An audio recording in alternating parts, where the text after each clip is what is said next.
السلام علیکم دوستو، میرا نام ہے محمد اسامہ اور آپ دیکھ رہے ہیں اسیم ٹی وی۔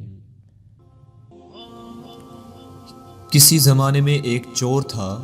وہ ایک بادشاہ کے محل میں چوری کرنے کے ارادے سے گیا۔ رات کا وقت تھا اور محل کے ایک کمرے سے بادشاہ اور اس کی بیوی کی گفتگو کی آواز آ رہی تھی۔ وہ کھڑے ہو کر سننے لگا۔ اگرچہ ایسا سننا غلط ہے، ناجائز ہے، چوری ہے، لیکن چور تو چوری ہی کرنے آیا تھا، تو اسے سننے میں کیا چیز مانے تھی؟ آخر وہ چور ہی تو تھا۔ اس چور نے سنا کہ بادشاہ اپنی بیوی سے کہہ رہا ہے کہ میں اپنی بیٹی کی شادی ایسے آدمی سے کروں گا جو نہایت متقی اور پرہیزگار ہو، بہت اللہ والا ہو۔ جب چور یہ بات سن رہا تھا تو اس کے دل میں خیال آیا کہ کیوں نہ میں کچھ ایسا بن کر دکھاؤں کہ بادشاہ میرے ساتھ ہی شہزادی کی شادی کر دے۔ دل میں ایک حرص پیدا ہو گئی۔ اب وہ چوری کرنا تو بھول گیا، لیکن دھوکہ دینے پر اتر آیا اور گھر جا کر بہت دیر تک سوچنے لگا کہ کس طرح میں اس بات میں کامیاب ہو سکتا ہوں۔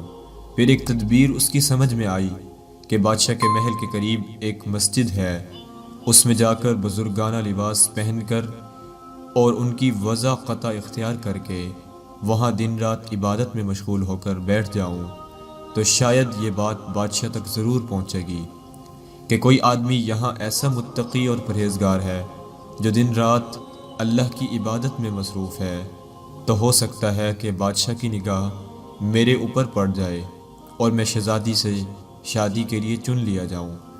یہ اس چور کا نہایت حقیر اور ذلیل دنیاوی مقصد تھا جس کے لیے اس نے یہ ارادہ کیا۔ پھر اس نے اپنے پروگرام کے مطابق بزرگانہ لباس اور پوشاک وضع قطع اختیار کر کے اس مسجد میں جا کر نمازوں پر نمازیں، ذکر و تلاوت، مراقبہ سب شروع کر لیا۔ دن گزرتے رہے اور لوگوں میں شہرت ہوتی گئی کہ کوئی اللہ والے بہت بڑے ولی یہاں آ گئے ہیں جو دن رات عبادت کرتے ہیں۔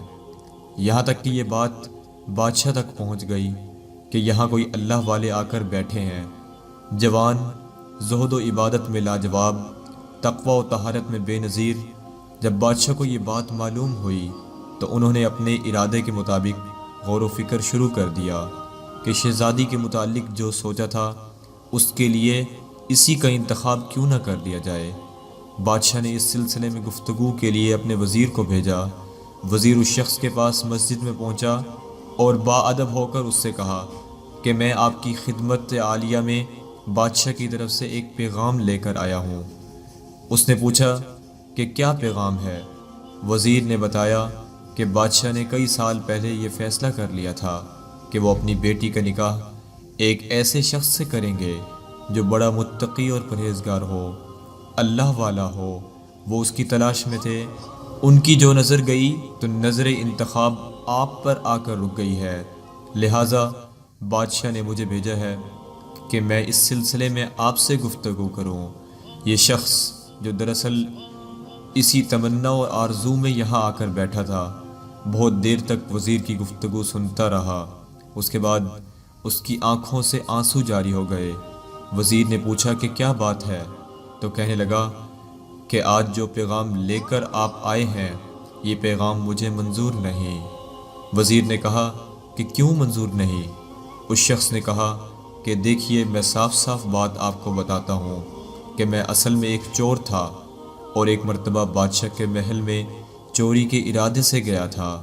پھر جو کچھ بھی ہوا اس کو سنایا اور اس کے بعد اس چور نے کہا کہ میں نے تو یہ وضع قطع اسی حرص کی وجہ سے اختیار کی تھی، لیکن میں یہاں آ کر بیٹھا تو میرے اللہ نے مجھے اپنا بنا لیا۔ اب بس اس کے بعد مجھے اور کسی کی ضرورت نہیں، میرے لیے میرا اللہ کافی ہے۔